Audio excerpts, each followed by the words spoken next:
The U.S. Navy always stands for America. As your commander-in-chief, I will always stand for you. I promise you that. You know that. That's why you voted for me in numbers that nobody's ever seen before. And I want you to know that despite the current Democrat-induced shutdown, we will get our service members every last penny. Don't worry about it. Don't worry about it. Don't worry about it. Do not worry about it. It's all coming. It's coming. And even more because I'm supporting the across-the-board pay raises for every sailor and service member of the United States Armed Forces. But we have to take care of this little gnat that's on our shoulder called the Democrats. They want to give all of our money to illegal aliens that pour into the country. And, you know, I have a bigger heart than they do. But the problem is when you do that, they come in by the millions. Everybody wants that, so you can't do it. But I've also pledged the largest ever investment in our military's history. We're spending over $1 trillion. We've never had anything like that before. $1 trillion on our military, and that includes, along with your Secretary of the Navy and Pete Hegseth, we're going to be building lots of ships and doing a lot of things that you haven't seen happen for 35 years.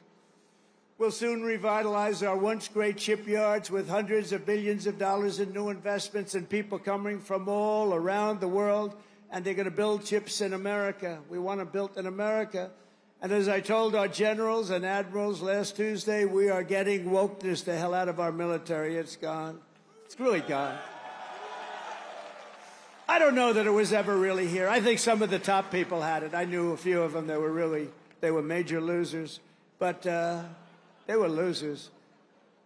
Unlike our great general, the chairman of the Joint Chiefs of Staff, who may be here, Dan Raisin Cane. You know Raisin Cane? When I heard his name, I said, that's the guy I'm looking for. But he's been an amazing warrior, and, you know, he was the one headed up the attack on Iran. And everything he's touched has turned out great. He knocked out ISIS. So I was told it would take 4 to 5 years to beat ISIS. When he came on board, he did it in 4 weeks. We knocked him out in 4 weeks. 100% of the ISIS caliphate. Is Dan Kane here? He is, you know why? Because he's working. That's the one thing. We don't have to worry about him. But he is a fantastic man. It's the man I wanted right from the beginning. I said, if I ever do this again and if I could get lucky enough to win, because we have a base like nobody in history has had, I said, I'm going to pick Raisin Cane as the chairman.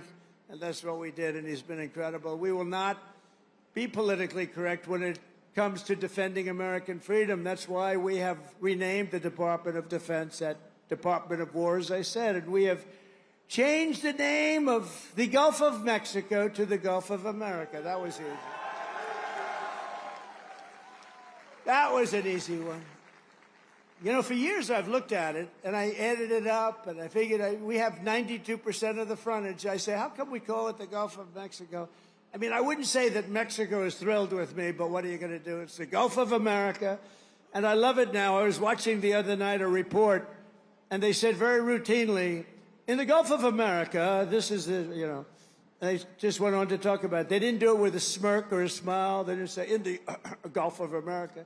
No, it's called the Gulf of America now, and nobody's playing games with it. We got sued by the Associated Press, and they lost.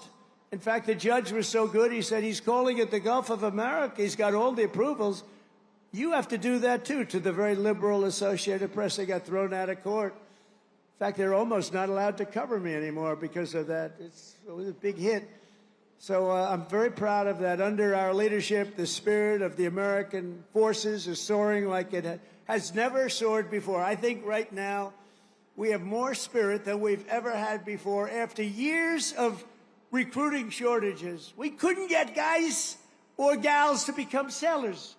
1 year ago, they didn't want to be a sailor. Although I must say, once I said we're going to run, a lot of people, it made it better. But let's go back 2 years, and it was even worse.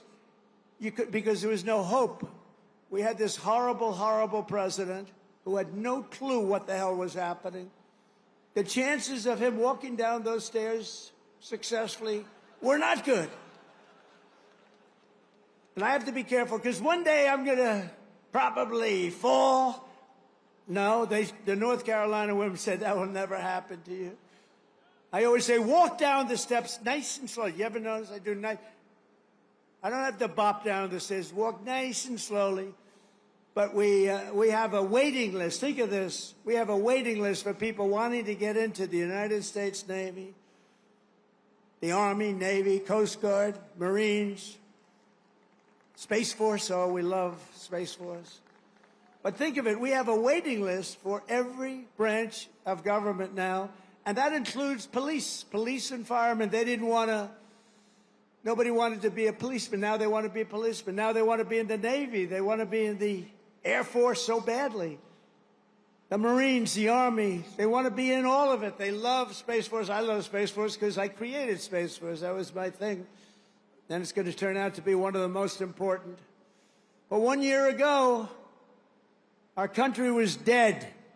We had a dead country. People say, sir, you shouldn't say that. It's too straight to withdraw. We had a dead country, and today we have the hottest country anywhere in the world by far. 1 year, think of it. 1 year ago, we were dead.